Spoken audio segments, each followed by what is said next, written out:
अस्सलामुअलैकुम वरहमतुल्लाहि वबरकातुहू व मग़फ़िरतुहू। आप सभी पर अल्लाह की सलामती और रहमतें और बरकतें नाज़िल हो। मैं हूँ शाह वज़ीर और आप देख रहे हैं मेरा official YouTube channel father of technology, जिस पे अभी फ़िलहाल एजुकेशन से रिलेटेड वीडियोस अपलोड किए जा रहे हैं। ठीक है, और आज का जो टॉपिक है वो क्लास 10th वालों के लिए है, क्लास 10th फ़िज़िक्स। और चैप्टर जो है आप जानते ही हैं, इलेक्ट्रिक करंट वाला चैप्टर, जैसा कि आप लोगों ने देख लिया होगा थंबनेल में भी और टॉपिक में भी। आज का जो टॉपिक है वो section 1.2 electric potential and potential difference. ये क्या होता है, क्यों होता है, कैसे होता है, ये सब चीज़ें आज हम लोग पढ़ेंगे। और आज इधर उधर की कोई बात नहीं होगी। अगर आपके पास एयरफोन है तो कान में एयरफोन लगा लें और गौर से सुने आज की जो बात होगी। कमेंट्स मेरे पास बहुत बड़े पड़े हैं, मुझे किसी का कमेंट्स आज नहीं दिखाना है। आज ये बहुत ही हॉट टॉपिक है, बहुत ज़्यादा इम्पोर्टेंट टॉपिक है ये। अब आपके स्क्रीन पे ये आप देख रहे होंगे कि ये इलेक्ट्रिक पोटेंशियल और पोटेंशियल डिफरेंस का जो टॉपिक है। ठीक है। तो आज जो है सिर्फ इसी के बारे में बात होगी और एकदम ध्यान से सुनिएगा, क्योंकि बहुत बार ऐसा होता है, मैक्सिमम टाइम ऐसा होता है कि ये टॉपिक किसी को समझ में नहीं आती है जल्दी, नाम के वजह से, कुछ नामिंग वर्ड्स के वजह से, कुछ ऐसे वर्ड्स है इसमें जिसके वजह से। हालांकि बहुत सिंपल है। कुछ लोग ऐसे हैं जिनको पूरी ज़िंदगी ये बात समझ में नहीं आती। मैंने ऐसे भी लोग देखे हैं। आप ट्राई करके देख सकते हैं। बहुत सारे टीचर्स होंगे फिज़िक्स के जो पढ़ाते होंगे साइंस वगैरह, तो आप उनसे पूछिएगा कि पोटेंशियल और पोटेंशियल डिफरेंस में क्या फ़र्क है, इलेक्ट्रिक पोटेंशियल क्या है, इलेक्ट्रिक पोटेंशियल क्या है, और पोटेंशियल डिफरेंस और इलेक्ट्रिक पोटेंशियल डिफरेंस में क्या फ़र्क है। कभी सवाल करके देखिए किसी से, आपको खुद समझ में आ जाएगा। कितने लोग सेटिस्फाइड आंसर देते हैं। इवन टीचर्स बहुत सारे इस सवाल का जवाब नहीं दे पाएंगे सही से, सेटिस्फैक्शन वाला, जिससे आपको ये पता चल सके कि हाँ आंसर बिल्कुल सही है या कुछ भी। तो मैं आपसे ही पूछता हूँ सबसे पहले, अगर आपको पता है तो कमेंट सेक्शन में इसका जवाब दें। इंशाल्लाह आपके कमेंट्स दिखाए जाएंगे बाद में। तो पहली बात तो ये कि मैं एक दुआ पढ़ लेता हूँ ताकि आपको मेरी बात समझ में आए, मैं जो बोलूँ वो बात आपके दिल में उतर जाए, क्योंकि ये बहुत ज़्यादा ही इंपॉर्टेंट टॉपिक है आज का। तो रब्बि इश्रह ली सदरी वयस्सिर ली अमरी वहलुल उक़दतम मिन लिसानी यफ़क़हू क़ौली। जो मैं बात बोलूँ, अल्लाह ताला मेरे ज़बान से जो बात निकले, मेरे ज़बान को खोल दे आपको समझने के लिए और आपके दिल को खोल दे समझने के लिए। तो हो सकता है अब तक आप लोग कमेंट कर चुके होंगे कि क्या है इलेक्ट्रिक पोटेंशियल। देखिए, अगर मैं सीधे अगर कहूँ आपको, सीधे अल्फाज में एग्जाम्पल के तौर पे मैं दिखा करके बोलता हूँ। ये देखिए, ये वायर है एक, ठीक है, वायर दिख रहा है ना। अगर मैं कहूँ कि यहाँ से ले करके यहाँ तक एक चार्ज को उठा के मैंने यहाँ से यहाँ फ्लो करवाया। अब इस चार्ज के अंदर जब यहाँ पे जो एनर्जी थी और यहाँ पर जो एनर्जी है, यहाँ पर से अगर मान के चलते यहाँ पर कुछ एनर्जी नहीं थी, ज़ीरो था, मान के चलिए ये केबल का स्टार्टिंग है वायर का, यहाँ से चार्ज को उठा के मैंने यहाँ पे ला के रख दिया। तो अब इसके अंदर जो है, चूँकि चार्ज को खिसकाने में मुझे एनर्जी लगी, धक्का देने में, तो वो जो है अब उसके अंदर की एनर्जी बन गई। अब उसका वो पोटेंशियल हो गया, वो इलेक्ट्रिक पोटेंशियल हो गया। अगर ऐसे हिंदी में बात, अगर आपको बात समझ में नहीं आती है तो इसको थोड़ा टेढ़ा करते हैं। बात कभी अगर सीधी समझ में नहीं आई तो बात को टेढ़ा करके देखें। ये देखिए, ये याद होगा आपको। मैं थोड़ा सा माइक को पीछे कर रहा हूँ, मे भी आवाज़ थोड़ी सी कम हो जाए, लेकिन चलिए एडजस्ट करते हैं। आपको याद होगा, अगर आपने क्लास 9th में पढ़ा है, इलेक्ट्रिक एनर्जी के जो फॉर्म्स होते हैं, mechanical energy and kinetic energy. Mechanical energy के दो फॉर्म्स होते हैं एक्चुअली, कि potential energy and kinetic energy. तो पोटेंशियल एनर्जी के बारे में आप लोगों ने पढ़ा होगा। काइनेटिक एनर्जी के बारे में मैं अभी बात नहीं करूँगा। काइनेटिक एनर्जी चूँकि मोशन वाला होता है, मैं अभी रेस्ट के बारे में बात करता हूँ, ठीक है। पोटेंशियल एनर्जी के बारे में बात की जाती है।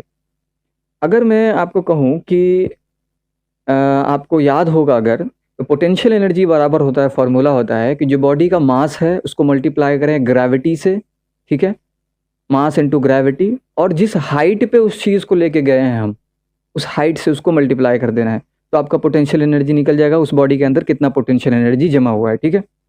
तो अब यहाँ पे mass into gravity into height है क्या।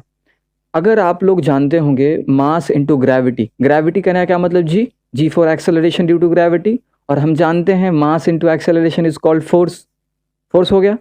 तो mg बराबर वहाँ पर फोर्स है, और हाइट जो है वो क्या है, एक्चुअली हम डिस्प्लेस कर रहे हैं किसी बॉडी को। एग्जाम्पल के तौर पे मेरे पास ये सामान है, मैं इसको धीरे धीरे करके इतने हाइट पे ले गया, ठीक है। तो मैंने पहले इसके ऊपर फोर्स लगाया, अब ग्रेविटी के तो अगेंस्ट ही लगाना पड़ेगा ना लेके। तो अगेंस्ट में मैंने फोर्स लगाया और फोर्स लगा के इस हाइट पे ले गया मैं इसको। अब इसके अंदर जो पोटेंशियल एनर्जी है वो क्या है? मास इसका अपना, और जो ग्रेविटेशनल एक्सेलरेशन लग रहा था, मतलब मास इनटू ग्रेविटी, मतलब ग्रेविटी जो फोर्स लगा रही थी वो, और जो मैंने डिस्प्लेसमेंट किया, यानी फोर्स इनटू डिस्प्लेसमेंट। और हम जानते हैं कि फोर्स इनटू डिस्प्लेसमेंट बराबर क्या होता है? आपको वर्क एनर्जी एंड पावर वाला अगर आपने चैप्टर पढ़ा है तो उसमें आपको पता होगा कि एनर्जी बराबर जो वर्क डन जो होता है वो फोर्स इनटू डिस्प्लेसमेंट। तो ठीक केस यहाँ पर भी है कि किसी चीज़ के ऊपर मैंने फोर्स लगाया और उसका डिस्प्लेसमेंट कर दिया, तो उसके अंदर एक पोटेंशियल एनर्जी आ गई, ठीक है। और वहाँ पर जो वर्क डन होता है फोर्स इनटू डिस्प्लेसमेंट, उसका भी तो यूनिट वही होता है, एनर्जी ही होता है। तो सेम चीज़ यहाँ पर है। अब अगर हम इलेक्ट्रिक पोटेंशियल के बारे में बात करें तो क्या कहेंगे?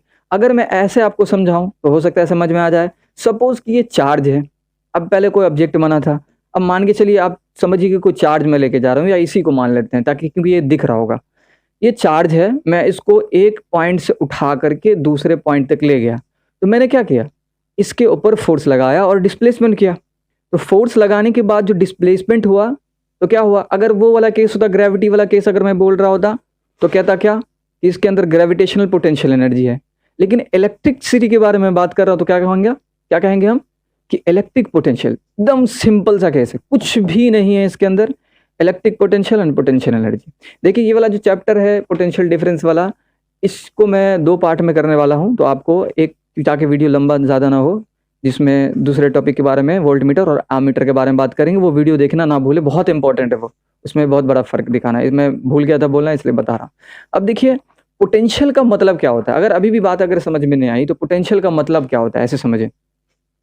पोटेंशियल का मतलब होता है, हिंदी में बोलते हैं क्षमता। क्षमता किस चीज़ की?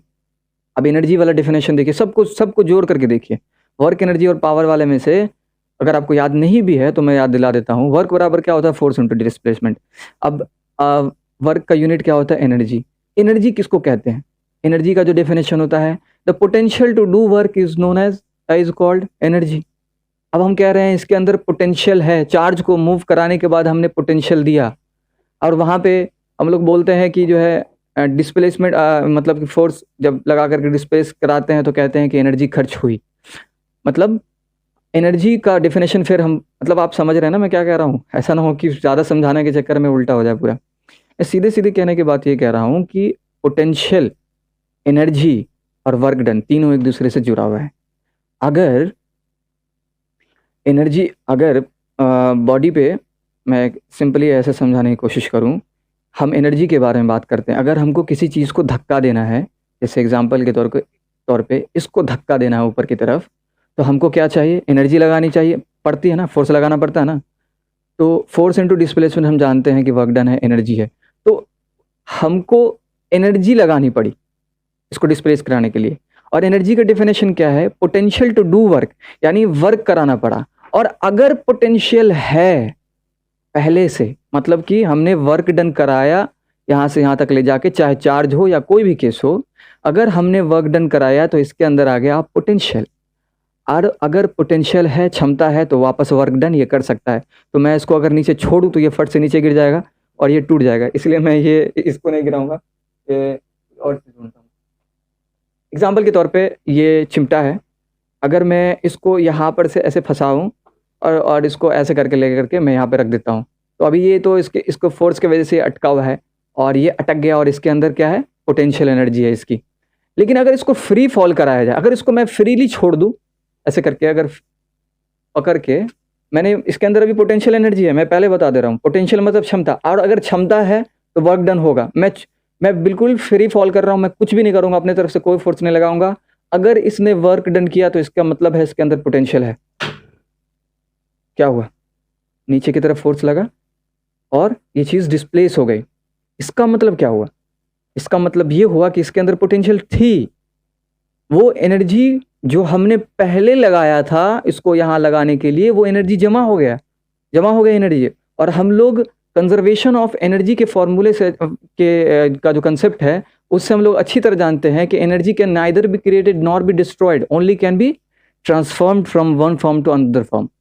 ठीक है, एक फॉर्म से दूसरे फॉर्म में हम लोग उसको ट्रांसफॉर्म कर सकते हैं, बाकी उसको ख़त्म नहीं कर सकते, ना ही पैदा कर सकते हैं। तो ये जो मैंने जो यहाँ पर इसको पोटेंशियल एनर्जी दिया, वो कहाँ से आया? ये मेरे बॉडी से आया। वो जो केमिकल एनर्जी है मेरे बॉडी के अंदर में, मैंने कहा था ना पहले भी कि बायोलॉजी को अलग करके नहीं समझना है। एटीपी की फॉर्म में जो एनर्जी है, एडेनोसिन ट्राइफॉस्फेट के फॉर्म में, मैंने उसको लगा करके मोशन कराया। यहाँ पर मैंने मैकेनिकल एनर्जी यानी यहाँ पर काइनेटिक एनर्जी कराया, मोशन मिलाया, ठीक है। अब ये काइनेटिक एनर्जी जाकर के कन्वर्ट किस में हो गया, पूरा का पूरा पोटेंशियल एनर्जी में। फिर वापस जब इसको फ्री फॉल कराया गया तो वापस वो नीचे चला गया और वर्क डन फिर से हुआ, यानी कि उसके अंदर वो पोटेंशियल जमा थी। ठीक इसी तरह से अगर मैं ये कहूँ कि अब जाकर के आपको हो सकता है बात समझ में आए कि एक पॉइंट पे जो चार्ज रखा हुआ है, चाहे वो बैटरी के अंदर हो या कहीं पर भी हो, उसको उठा के उसके ऊपर फोर्स लगा के, जिस तरह से ग्रेविटी में मास इंटू ग्रेविटी लग रहा था ना, हम किसी तरह से इलेक्ट्रिकल फोर्स लगाते हैं वहां पे, चार्ज वाला फोर्स, ठीक है। उसके ऊपर फोर्स लगा के हम एक जगह से दूसरी जगह उसको खिसका रहे हैं। तो हमने जो फोर्स लगाया, डिस्प्लेसमेंट कराया, force into displacement is called energy. तो वो एनर्जी कहाँ गई? एनर्जी तो लॉस्ट नहीं हो जाएगा ना। तो चूंकि हमने इलेक्ट्रिकल चार्ज को डिस्प्लेस कराया था, तो वो एनर्जी इलेक्ट्रिकल चार्ज के फॉर्म में, इलेक्ट्रिकल पोटेंशियल के फॉर्म में जमा हो जाएगा। यानी ऐसे कह सकते हैं कि एनर्जी पर यूनिट चार्ज, यानी ऐसे भी कह सकते हैं कि work done per unit charge is called potential. या जो वर्क डन करने की वजह से जो एनर्जी जमा हुई, एनर्जी खर्च हुई है, तो energy per unit charge, energy या वर्क डन दोनों तो सेम चीज है, वर्क डन का यूनिट एनर्जी है। तो हम कह सकते हैं एनर्जी खर्च किया गया पर यूनिट चार्ज एक पॉइंट से दूसरे पॉइंट खिसकाने के लिए, वही उसके अंदर का पोटेंशियल है। ठीक है, बात समझ में आ रही है। पोटेंशियल को हम लोग वोल्ट से समझाते, डिनोट करते हैं, अलेक्जेंडर वोल्टा के नाम से। अब देखिए एक और एग्जांपल मैं देके समझाता हूँ। ये देखिए मैंने एक डायग्राम बना करके रखा है वायर का। तो ये अगर आपको दिख रहा है अच्छे से, तो आप देख सकते हैं दो टर्मिनल है इसमें। अब किसी भी टर्मिनल को आप मान सकते हैं पॉजिटिव निगेटिव चार्ज को फ्लो कराना है, लेकिन अगर मैं इधर से दिखाता हूँ तो चार्ज इधर से घूम करके यहाँ तक गया है, ठीक है। यहाँ पे इसकी पोटेंशियल कितनी थी, सोच के बताइए थोड़ा, देख करके अपना कमेंट सेक्शन में। यहाँ पे पोटेंशियल इसकी 0, क्योंकि यहाँ पे ना तो फोर्स लगाना है डिस्प्लेसमेंट, थोड़ा सा इसके ऊपर फोर्स लगाया गया इलेक्ट्रिकल चार्ज के थ्रू। क्योंकि इलेक्ट्रिसिटी भी एक तरह का एनर्जी है, आप जानते हैं electricity is one of the form of energy. तो यहाँ से जब हम इसको फोर्स लगा इलेक्ट्रिकल एनर्जी और चार्ज यहाँ तक आया मोशन में, तो देखिए यहाँ तक टोटल का टोटल जो डिस्प्लेसमेंट हुआ, अगर हम यहाँ पे बोलेंगे तो डिस्प्लेसमेंट ऐसे बोलेंगे क्योंकि ये डिस्टेंस हो गया। तो ऐसे केस में देखिए मैं एक बात बता रहा हूँ कि ऐसे केस में ये पूरा का पूरा काउंट होगा यहाँ से यहाँ तक, क्योंकि उसको पूरा घूम करके जाना पड़ा है यहाँ तक, ठीक है। वेक्टर का लॉ आपको पता होगा, इलेक्ट्रिसिटी पे लागू नहीं होता है इलेक्ट्रिकल, क्योंकि पूरा घूम करके जाना पड़ता है चार्ज को, इसलिए वहाँ पे हम ऐसे नहीं काउंट कर सकते। हम देखेंगे टोटल पूरा कितना घुमा है। अब यहाँ पर बात आती है कि पोटेंशियल डिफरेंस के बारे में। तो मैं एक काम करता हूँ, मे भी हो सकता है अब तक आप लोगों को ये बात समझ में आ गई। देखिए चार्ज यहाँ पर गया, तो यहाँ से जब फोर्स लगा और डिस्प्लेसमेंट हुआ, तो जो वर्क डन किया गया है इस चार्ज को मूव कराने में यहाँ तक, वही उसका पोटेंशियल एनर्जी है। क्योंकि जो फोर्स लगा और डिस्प्लेसमेंट हुआ, जो एनर्जी खर्च हुई, वो एनर्जी खत्म नहीं हो जाएगी, वो उसके पास रहेगी। किस फॉर्म में, किसके पास रहेगी? इलेक्ट्रिक, वो जो इलेक्ट्रिक चार्ज है उसके फॉर्म में, इसीलिए उसको इलेक्ट्रिक पोटेंशियल कहते हैं। वरना हम लोग ग्रेविटी वाला केस में तो देख ही चुके ना, अगर ग्रेविटी वाला केस होता, अगर किसी चीज को डिस्प्लेस करा रहे हैं यहाँ से यहाँ तक करवा रहे हैं, तो वो ग्रेविटेशनल पोटेंशियल बोलते हैं, बाद में वो वर्क डन कर सकता है। तो ठीक इसी तरह से ये जो चार्ज जो मूव हुआ है, इसके अंदर भी क्षमता है, अभी भी ये अभी भी कुछ ना कुछ कर सकता है। और इसका सीधा एग्जांपल ये है, अगर बहुत सारे ज़्यादा अक्लमंद लोग होंगे तो बोलेंगे सर अभी यहाँ पे जो है ये इतना किए तो बीच में एक बैटरी भी लगा ही देना चाहिए था। तो अगर मैं अभी बैटरी लगा दूं यहाँ पे शॉर्ट सर्किट हो जाएगा, ठीक है। तो यहाँ पे अगर बीच में कोई लोड होता, जैसे बल्ब होता, पंखा होता, मोटर होता, कुछ भी होता, तो ये जो पोटेंशियल यहाँ से इसको मिल रही है इस चार्ज को, वो चार्ज जा करके यहाँ पे उस मोटर को चलाता या बल्ब को जला देता। उसके अंदर चूंकि पोटेंशियल है, इसलिए वो कुछ ना कुछ काम तो करेगा ना, ऐसे तो बर्बाद नहीं होगा, ठीक है। अब मैं जो है आपको पोटेंशियल डिफरेंस के कुछ और भी एग्जाम्पल समझाता हूँ। नेक्स्ट वाले पेज पे होना चाहिए। ये देखिए आपका ये टैंक वाला जो एग्जांपल है ना, ये बहुत अच्छा एग्जांपल है, पंप वाला। पोटेंशियल डिफरेंस भी जो होता है, पोटेंशियल, क्योंकि हम लोग अब पोटेंशियल डिफरेंस के बारे में बात कर रहे हैं, तो डिफरेंस कभी भी हम लोग जानते हैं कोई भी चीज़ हायर से लोअर की तरफ जाती है। एग्जाम्पल के तौर पर सिंपल ही अगर आप देखेंगे कभी, एक सिंपल एग्जाम्पल है कि जब आप किसी गरीब को या किसी फकीर को पैसा दे रहे हैं, तो ओवरऑल एब्सोल्युटली आपका हाथ ऊपर की तरफ होता है और लेने वाला का हाथ नीचे की तरफ। कभी आपने देखा है ऐसे, कभी किसी को पैसा दिया है ऐसे ऐसे? और अजीब लगता है ना, हर चीज़ ग्रेविटी के अकॉर्डिंगली, चाहे वो लिविंग हो नॉन लिविंग हो, अकॉर्डिंगली काम करना चाहता है। तो हम लोग को आसानी होती है ऐसे देने में और उसको लेने में, वरना ऐसे अगर देंगे तो वो गिर सकता है। तो मतलब यहाँ पे बड़ा अजीब अजीब लगता है। तो या यहाँ पे एक जो टैंक का एग्जाम्पल है, कभी भी पानी ऊपर से नीचे की तरफ फ्लो होता है, नीचे से ऊपर की तरफ नहीं जाता है। हाँ, अगर नीचे से ऊपर की तरफ फ्लो करवाना है तो स्पेशल मशीनें लगानी पड़ती हैं, जिसको हम लोग मोटर पंप कह सकते हैं।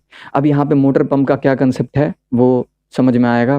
देखिए कैसे क्या होता है ना यहाँ पे, कि यहाँ पे तो पहला वाला जो ऊपर वाला ए है, ए वाला बोतल में पानी ज़्यादा है और वो आसानी से फ्लो होके नीचे आ जा रहा है, क्योंकि पोटेंशियल डिफरेंस है। यहाँ पे ग्रेविटेशनल पोटेंशियल का एग्जांपल देके बताया गया है, पोटेंशियल डिफरेंस है। लेकिन नीचे वाले से ऊपर वापस भेजना कैसे होगा? अगर ऊपर वाले में से हम चाहते हैं कि कंटिन्यू पानी नीचे फ्लो होता रहे, तो ऊपर में पानी कंटिन्यू आते रहना भी चाहिए। तो ये कंटिन्यू पानी आता कहाँ से है? तो हम क्या करेंगे, नीचे वाले पाइप में एक मोटर जोड़ देंगे और वो उसको पंप जो है अगेंस्ट डायरेक्शन में फोर्स लगा करके ग्रेविटी के, वो ऊपर की तरफ पानी को भेजेगा और ये पोटेंशियल डिफरेंस मेंटेन रहेगा, क्योंकि पानी ऊपर में भरता जा रहा है कंटिन्यूअसली और पोटेंशियल डिफरेंस जो है मेंटेन है दोनों के बीच के, और ये पानी फिर कंटिन्यू गिरता रहेगा। फिर ये पंप यहाँ पे एक्स्ट्रा वर्क करना पड़ रहा है।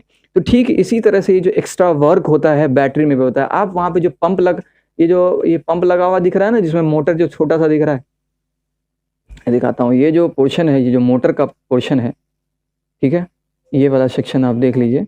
ये जो है यहाँ पे मैं इसको बता रहा हूँ बैटरी के एग्जांपल के तौर पे। ये हमारी जो बैटरी होती है ना, बैटरी में भी कुछ ऐसा होता है। जैसे देखिए, ये इसका 2 टर्मिनल है, ठीक है, और ये बैटरी से कनेक्टेड है।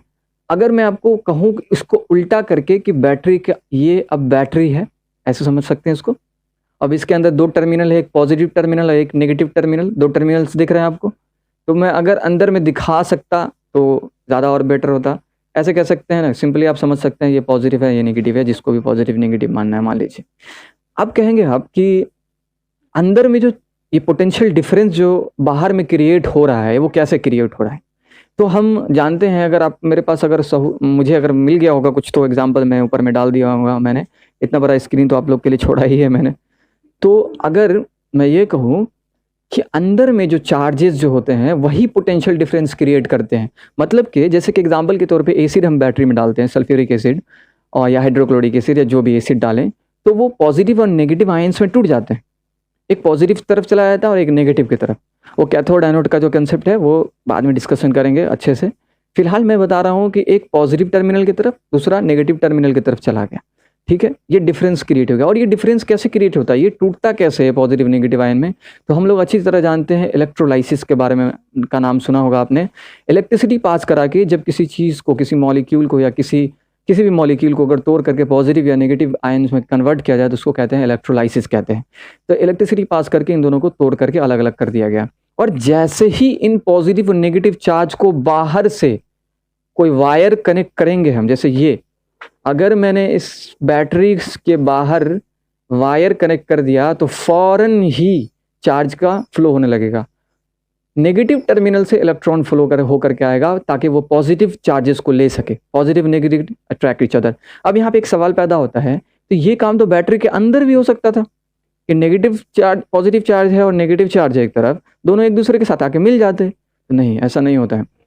ऐसा इसलिए नहीं होता है कि हमने जो इलेक्ट्रिसिटी दी थी इलेक्ट्रोलाइसिस कराने के लिए, वो एक तरह का फोर्स क्रिएट करता है जिसको कहते हैं ईएमएफ, इलेक्ट्रोमोटिव फोर्स, जो कि चार्जेस को, यानी इलेक्ट्रोमोल कहने का मतलब यहाँ पे चार्जेस हैं या इलेक्ट्रॉन्स हैं, जो जिनको, अब जाहिर सी बात है नेगेटिव चार्ज है तो नेगेटिव चार्ज का क्या मतलब होता है कि नेगेटिव चार्ज मतलब है कि इलेक्ट्रॉन वो ले लिया होगा, और पॉजिटिव चार्ज कहने का क्या मतलब है कि इसने इलेक्ट्रॉन दे दिया होगा। तो जो इलेक्ट्रोमोटिव फोर्स वो इलेक्ट्रॉन्स को अलग रखता है, जो एक्स्ट्रा इलेक्ट्रॉन जो इससे ले करके इसमें चला गया है वो उसको अलग रखेगा और इस पॉजिटिव चार्ज को अलग रखेगा, दूर करके रखता है। इसी को कहते हैं ईएमएफ, इलेक्ट्रोमोटिव फोर्स। तो अंदर में ये नहीं मिल सकता है। अंदर में तभी मिलेगा जब आप बैटरी बहुत दिनों तक छोड़ देते हैं ऐसे पड़े हुए, या आपने बैटरी को ओवर यूज कर लिया। जैसे मोबाइल चलाते चलाते कभी ऐसा होता होगा ना कि अब मोबाइल स्विच ऑफ हो गया, अब ऑन हो ही नहीं रहा, चार्ज में आधा घंटा 1 घंटा लगा के छोड़ने पर फिर जाके बैटरी जो है अब फिर मोबाइल ऑन होता है। वो होता है क्या है कि बैटरी अपना ईएमएफ खो देती है। ईएमएफ इलेक्ट्रोमोटिव फोर्स, अंदर में जो चार्जेस होते हैं पॉजिटिव नेगेटिव सब आके मिल जाता है आपस में, और एक दूसरे को कैंसिल आउट कर देते हैं। अब अंदर में कोई चार्ज है ही नहीं, इसीलिए घंटे 1.5 घंटे तक लगा के छोड़ना पड़ता है कि वापस में ईएमएफ क्रिएट हो, इलेक्ट्रोमोटिव फोर्स, पॉजिटिव वाला अपने तरफ जाए, नेगेटिव वाला अपने तरफ चला जाए। और जब बाहर में उनको मौका मिलता है किसी पाथ के थ्रू जुड़ने का, तो वो कोई मौका नहीं छोड़ते, वो आकर के यहाँ सीधा एक दूसरे में आराम से मिल सकते हैं। बाहर में, अंदर में नहीं, अंदर में इलेक्ट्रोमोटिव फोर्स उसको रोकेगा, बाहर में रोकने वाला कोई नहीं है। उल्टा जो कंडक्टर हम लगाएंगे वो उसको कंडक्ट करने में हेल्प करेगा।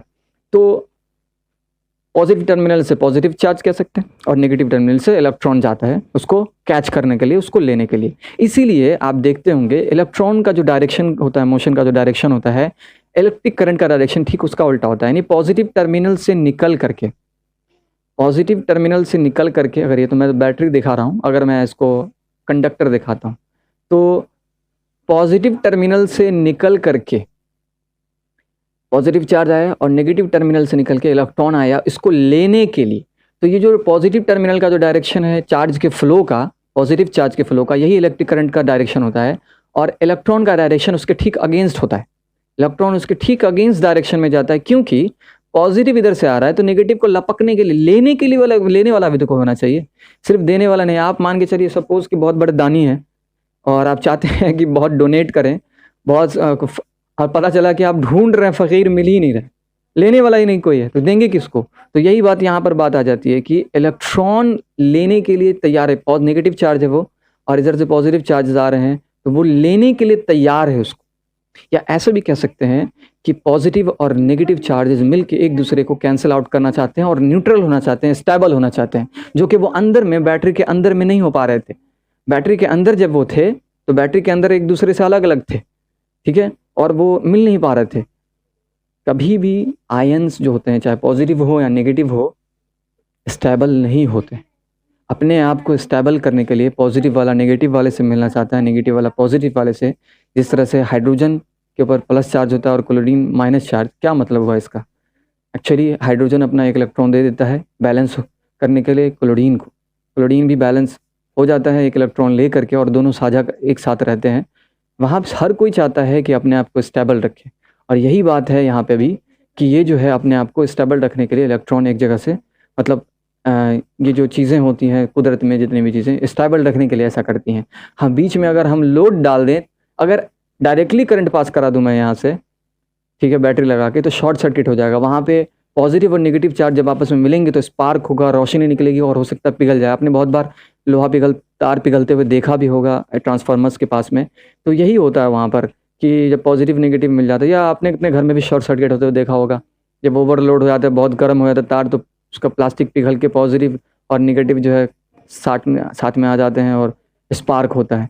तो लेकिन अगर हम बीच में कोई लोड डाल दें, बल्ब, पंखा, एसी, कुछ भी डाल दें, तो वो एनर्जी जो है, वो जो आपस में इलेक्ट्रॉन और प्रोटॉन कहें, या जाए पॉजिटिव और नेगेटिव चार्जेस कहें, अगर आपस में जो टकराते हैं, तो वो टकराने पे जो एनर्जी जो रिलीज होती है, वो एनर्जी, चूंकि उनके पास पोटेंशियल था ना, कुछ काम करने के लिए तो था ना, चार्ज जो मूव किया था, तो मैंने तो बताया पोटेंशियल था उसके पास, तो उसको वो कोई ना कोई काम तो करेगा ना।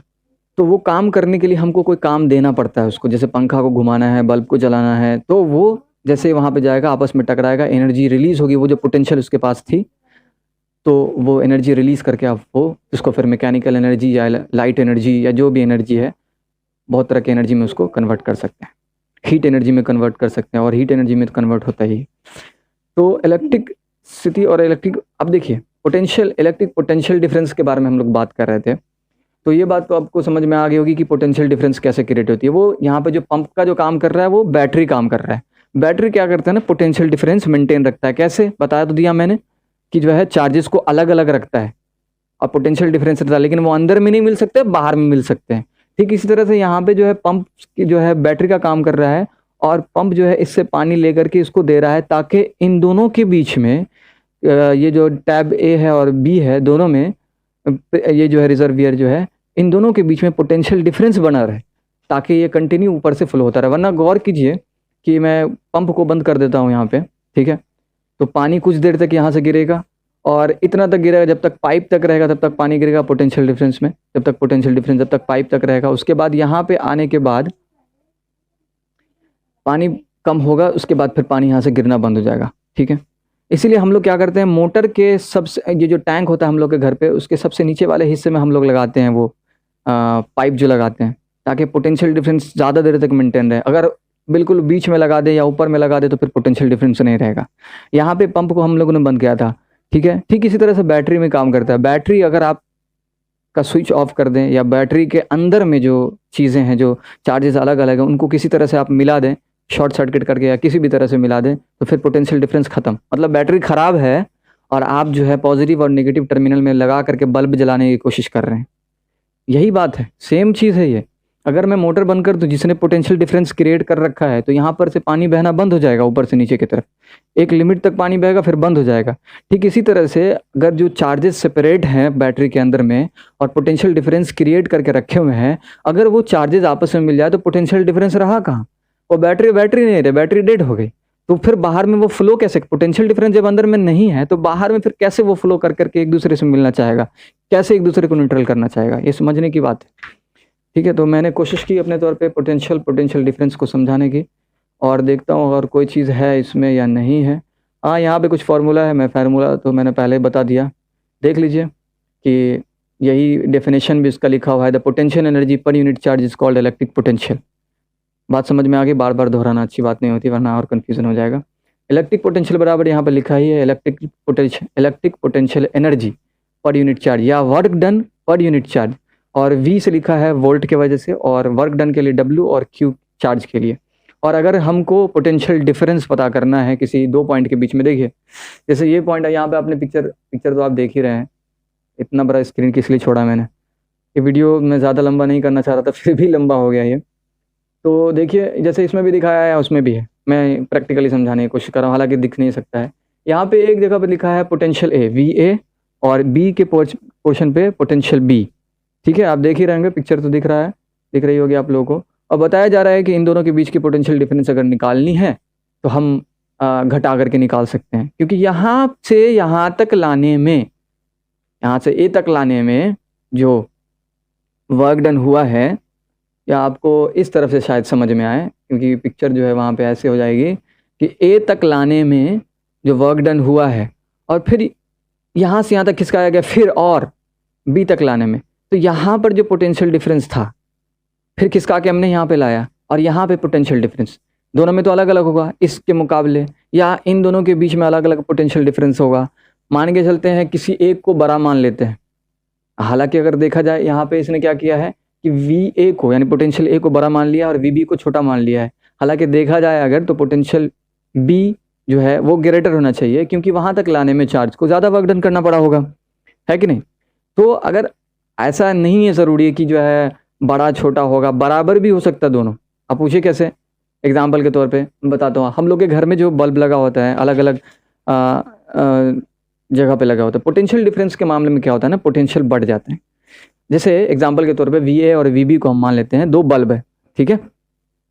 तो वहाँ पर क्या होगा, अगर आपने मान के चलिए 250 वोल्ट या 240 वोल्ट का सप्लाई अगर दिया है, तो वहाँ पे सीरीज में क्या होता है ना कि पोटेंशियल जो है बट जाता है, आधा आधा हो जाएगा अगर दो है तो।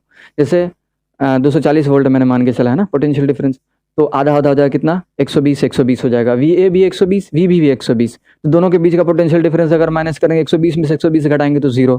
लेकिन एक बल्ब छोटा है, मतलब कम वाट का है, कम एनर्जी खाएगा, और दूसरा बड़ा है, तो किसी के पास ज़्यादा पोटेंशियल होगा, किसी के पास कम पोटेंशियल होगा।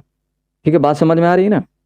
तो ऐसा हो सकता है, मान के चलिए सेम पावर के 3 बल्ब लगा देते हैं हम, तो आप जाकर के इसको 3 भाग में डिवाइड कर सकते हैं। 4 बल्ब लगा दिए A B C D, अब 120 को 4 पार्ट में क्रिएट कीजिए, तो हर जगह पे पोटेंशियल 60 60 60 60 होगा वोल्ट जो है।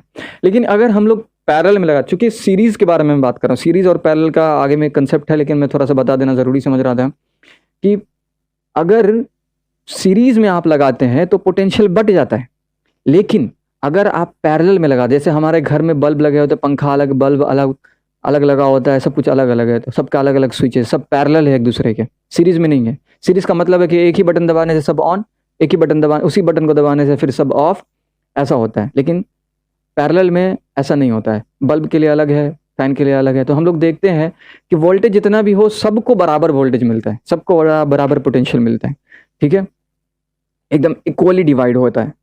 बात समझ में आ रही है ना?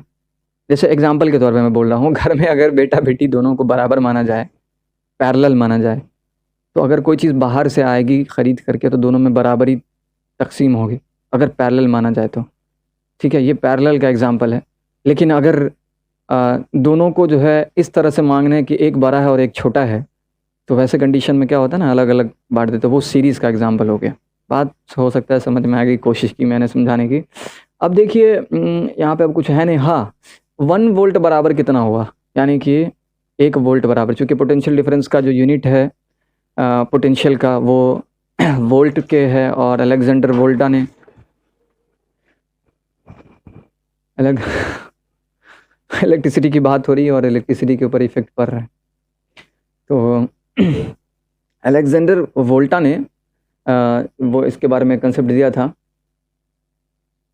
तो 1 वोल्ट बराबर कितना होता है, अगर हम 1 जूल एनर्जी खर्च करते हैं किसी चार्ज को, 1 कूलम के चार्ज को एक पॉइंट से दूसरे पॉइंट तक खिसकाने में, कितना 1 जूल एनर्जी का खर्च करते हैं किसी 1 कूलम के चार्ज को एक पॉइंट से दूसरे पॉइंट पर खिसकाने में, तो हम उसको कहते हैं क्या, 1 वोल्ट। सिंपल है। अब इसको उलट पलट के आप बहुत कुछ निकाल सकते हैं इस फार्मूला के थ्रू। जैसे एग्जांपल के तौर पे आपको निकालना है, चार्ज निकालना है तो अलग फार्मूला हो जाएगा, फिर वर्क डन निकालना है तो अलग फार्मूला हो जाएगा। वर्क डन अगर निकालना है तो क्या करेंगे हम लोग, चार्ज इंटू पोटेंशियल कर देंगे। फार्मूला में अगर लिखा ही रहा होगा, आप यहाँ पे देख सकते हैं कि फार्मूला अलट पलट करने पे क्या क्या निकाल सकते हैं हम लोग। एग्जांपल के तौर पे सिर्फ इलेक्ट्रिकल पोटेंशियल एनर्जी निकालनी है, ठीक है, यानी वर्क डन सिर्फ निकालना है कि चार्ज पे कितना वर्क डन किया गया है, तो चार्ज को आप मल्टीप्लाई कर दीजिए वोल्ट से, कितना वोल्ट सप्लाई हो रहा है, ठीक है। वोल्ट निकालने का तो फार्मूला पता ही है। और अगर चार्ज निकालना है तो यहाँ पे जो है work done per unit volt कितना होगा, work done per unit volt कितना हुआ है, तो वहाँ से आप चार्ज निकाल सकते हैं, ठीक है, ये फार्मूला के थ्रू। अब इसमें कुछ बाकी रहा नहीं, काफ़ी लंबा वीडियो भी हो चुका है, बनिस्बत पिछले के थोड़ा कम ही है। तो अगला जो है यहाँ पे देख सकते हैं, ये एग्जांपल दे दिया है वोल्ट मीटर और एम्पेयर मीटर, इसके बारे में बात करनी है, इसकी बात अगले वीडियो में होगी इंशाल्लाह। तब तक के लिए वीडियो को शेयर कर दें अपने दोस्तों तक जिनको ज़रूरत होगी, और उम्मीद है कि समझ में आ गई होगी बात। हाँ, अगर चैनल पर नए हैं आप तो वीडियोस अगर देखते रहना चाहते हैं कंटिन्यू इस तरह के, तो आप जानते हैं आपको क्या करना है, मुझे बोलने की ज़रूरत नहीं है। लेकिन हाँ, वीडियो को शेयर ज़रूर कर दें ताकि किसी को ज़रूरत अगर हो तो। आप लोग तो सोशल मीडिया पे बहुत सारी चीज़ें शेयर करते हैं ना, फेसबुक, इंस्टाग्राम, पता नहीं क्या क्या, कौन सा टिकटॉक बहुत सारे प्लेटफॉर्म्स हैं, मतलब पता नहीं, जहाँ जहाँ आप शेयर कर सकते हैं इसे शेयर कर दें। तो अब क्या बोलूँ इसके आगे, चलिए अगले वीडियो में मिलते हैं इंशाल्लाह। ठीक है, अस्सलाम वालेकुम रहमतुल्लाहि व बरकातहू।